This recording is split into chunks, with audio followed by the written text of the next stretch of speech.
India became the most populous nation in the world. Now, this wasn't something to be really proud about some time back.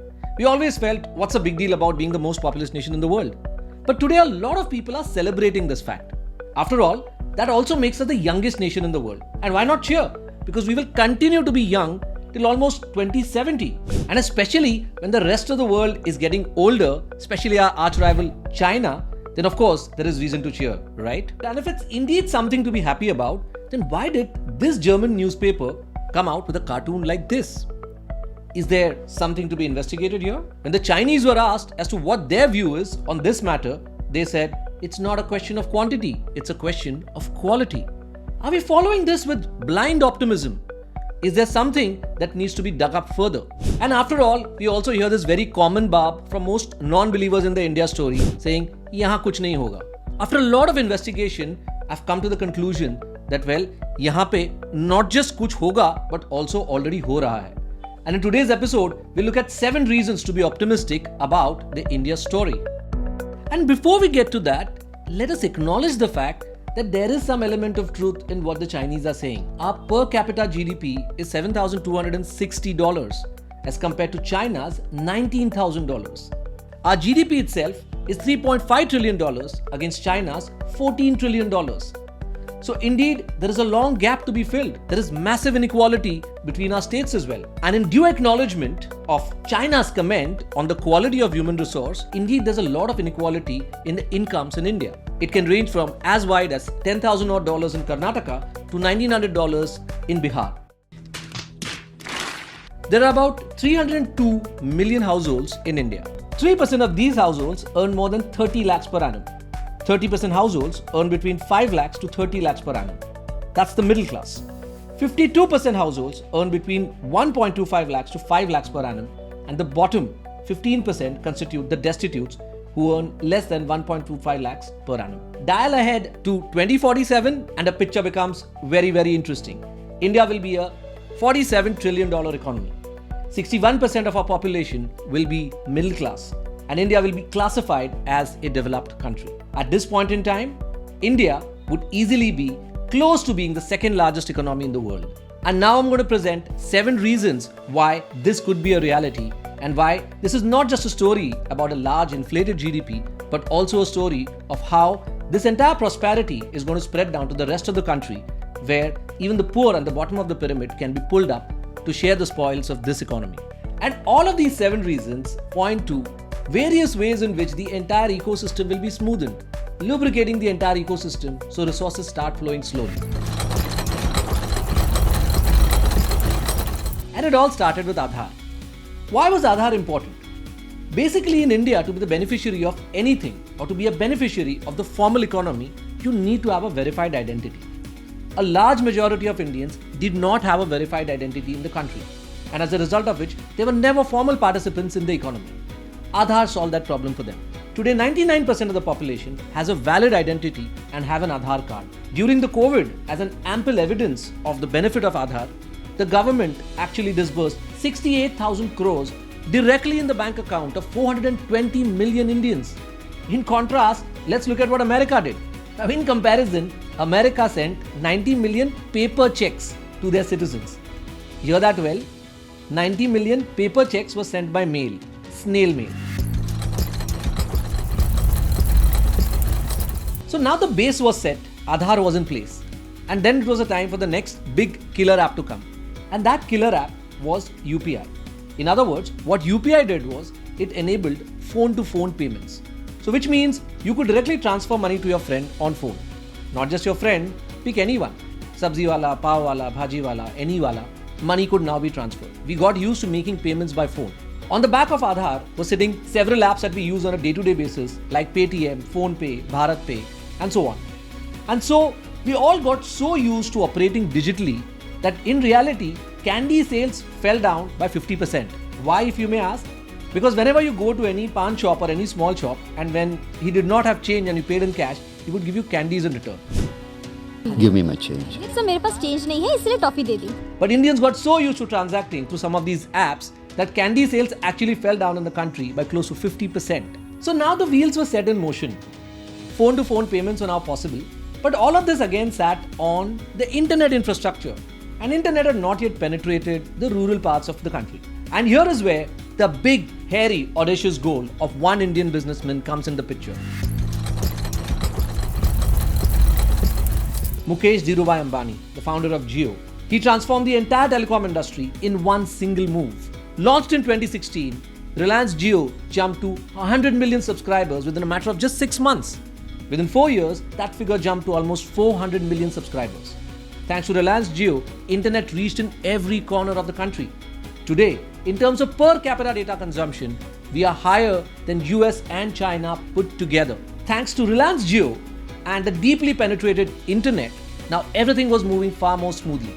Payments, education, e-commerce, and so many other opportunities.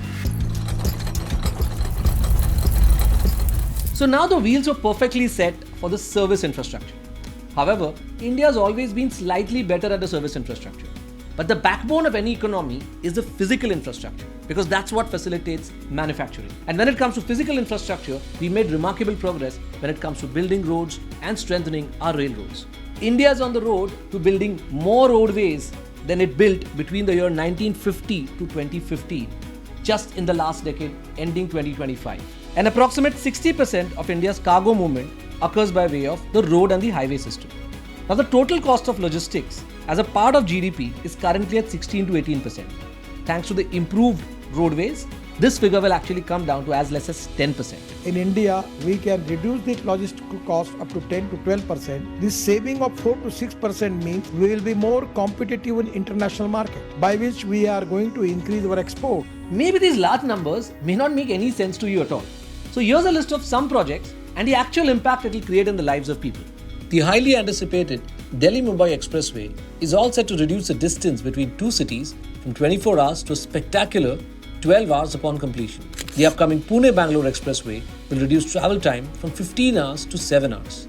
A new yet-to-be-named Green Expressway between Mumbai and Bangalore will be reducing travel time from 16 hours to only 5 hours. This highway will also connect Bangalore to Pune with a travel time of only 3.5 to 4 hours.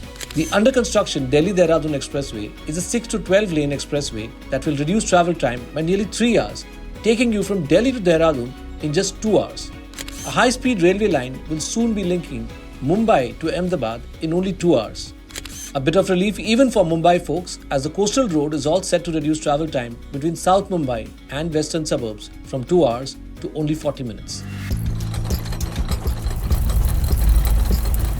Now that we've spoken about the physical infrastructure, let's speak about the physical aspect of our GDP, which is manufacturing.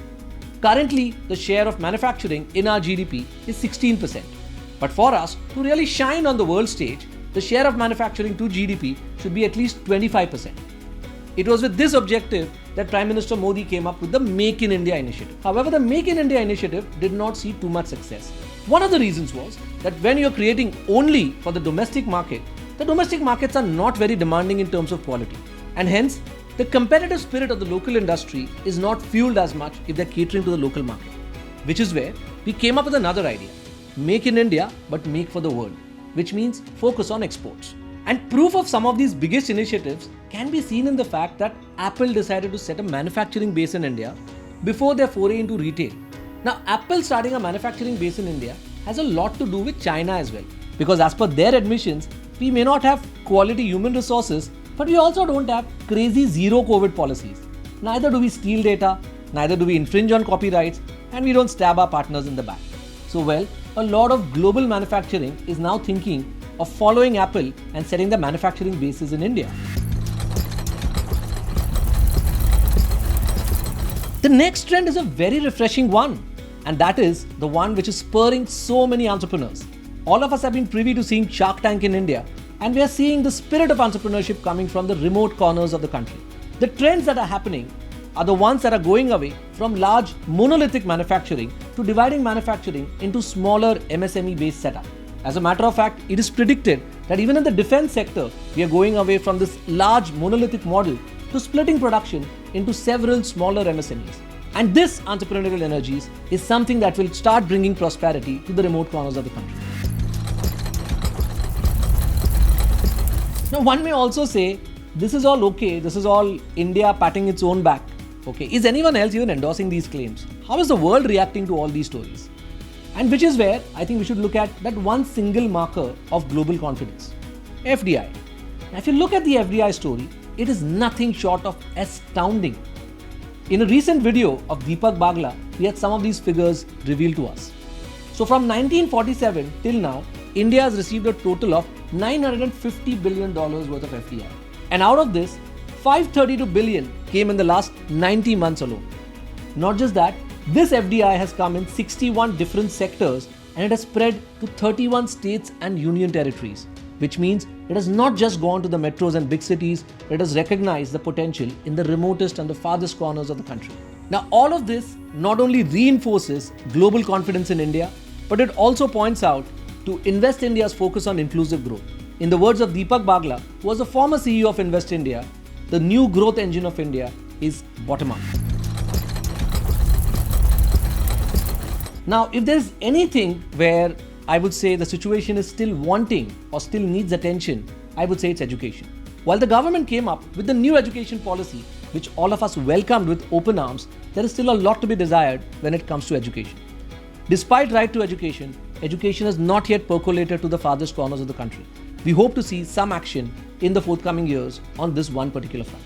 We should indeed believe that this prosperity, which will come from our demographic dividend, will reach the farthest corners of the country. And in the passing, I would like to reply to that German cartoon that we saw at the beginning of this episode. That, hey Germany, we are coming to displace you from your current GDP ranking. Soon, very, very soon. So that's it from my side, folks. If you like the episode, do like, share, and if you've not yet subscribed, do subscribe to the channel. And if you're wondering how the creator economy is making a difference to our country, do check this episode. Thank you and bye from my side.